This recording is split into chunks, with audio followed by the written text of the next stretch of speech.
Rees Mogg did a very interesting interview yesterday on GBNews with David Catt, a farmer and wholesaler. And if he thought he was going to get a farmer, a food supplier, a food grower, to endorse his enthusiasm for having got Brexit done, he was wrong, because David Catt was stubbornly determined to explain the reality. The reality is that Brexit has been a disaster for farmers and for fishing fleets without any qualification. And Rees Mogg, who normally is very good as an interviewer, is here absolutely appalling, speaking over David Catt, trying to silence him. They're actually having a sort of competition to see who can continue speaking. Rees Mogg isn't listening to David Catt. David Catt isn't listening to Rees Mogg. Well, why would he? Rees Mogg simply wants to thump out his achievements in Parliament. Well, he doesn't really care what he does in Parliament anymore, because he's now anchored himself to GB News. He's a GB News anchor rather than a Conservative party anchor. And as anchors go, he's quite effective. He anchors away on GB News on a regular basis and takes home a sizable income for that anchoring. And, those people who want GB News can have it. I think GB News has a lot to offer. As a concept, as a practical reality, I think it's a bit of a dead duck. At the moment, it's been taken over by ideologists who don't listen. The point of a television interview is to listen to the person you're interviewing. The person who is important in that interview is David Catt, not Jacob Rees-Mogg. Jacob Rees-Mogg shines simply in the context of giving David Catt a platform to talk. And when Rees-Mogg doesn't give David Catt a platform, Rees-Mogg looks as stupid as any other interviewer who tries to push their own agenda. Rees-Mogg should know better. But then, he's new on the job, and perhaps he will learn. Perhaps he won't learn. Perhaps he needs to be replaced by somebody else. Good evening, Mr. Catt. Thank you very much for joining me. Will you be joining me in celebrating the 4 years since we departed from the EU? No, not whatsoever. None whatsoever. Hasn't benefited British agriculture one iota. In fact, it's damaged us. It's destroyed our ability to export to the EU. We had built massive trade with beef and sheep, lamb, fish, dairy products, which now we're not allowed to sell. We can't sell to the EU because of the red tape. We've got new checks coming in tomorrow. We've got new checks coming in tomorrow, which have been deferred 5 times, which will put the restrictions on coming in. Those are checks on imports, though, not on exports. Yeah, but our exports, our exports stopped in 2020. But you can still export to the EU under the TCA that we did with the European Union. The paperwork and red tape involved, it makes it prohibitive financially. Overall, our exports have grown to the EU since we left. That's down to gas. Well, it's not entirely down to gas, actually. It's also other aspects. But the bulk of the exports are gas, yes.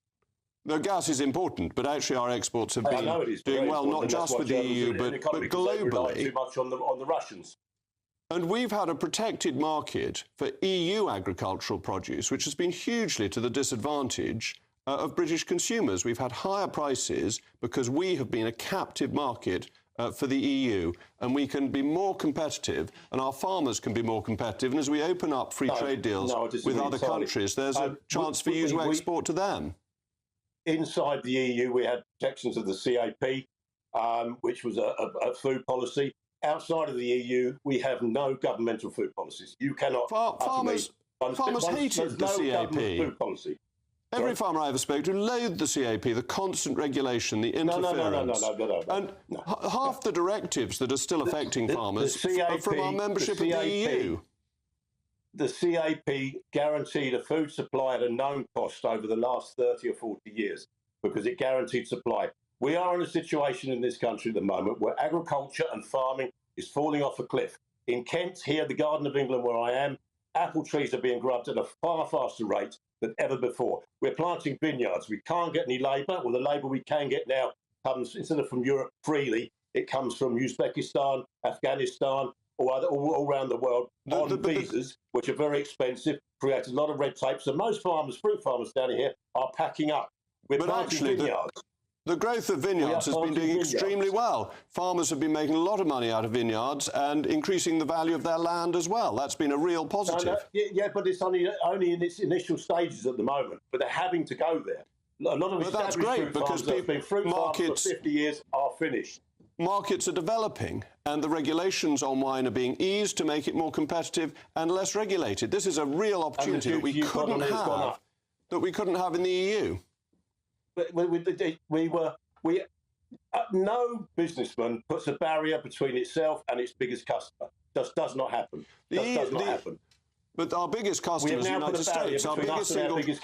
Our biggest single trading partner is the United States, not the EU. Not any individual country in the EU. Not for foodstuffs. We're now left at the vagaries of the supermarkets who dictate the prices. But the farmers said that. Friends of mine, the farmers were always complaining about the supermarkets when we were in the EU. That's no change. Yeah, it's exactly the same. Because the government policies allowed them to be where they are on the continent. They're controlled to a much greater degree than they are here. Well, thank you very much, David. It's good of you to join me. But I'm now joined. So there we are. The deal, I think, is very simple. When you're doing an interview, there's an understanding. The person who is interviewing may chip in with a few choice observations, but essentially they have to listen. And the person who is being interviewed is there to be platformed on the Rees Mogg show or whatever.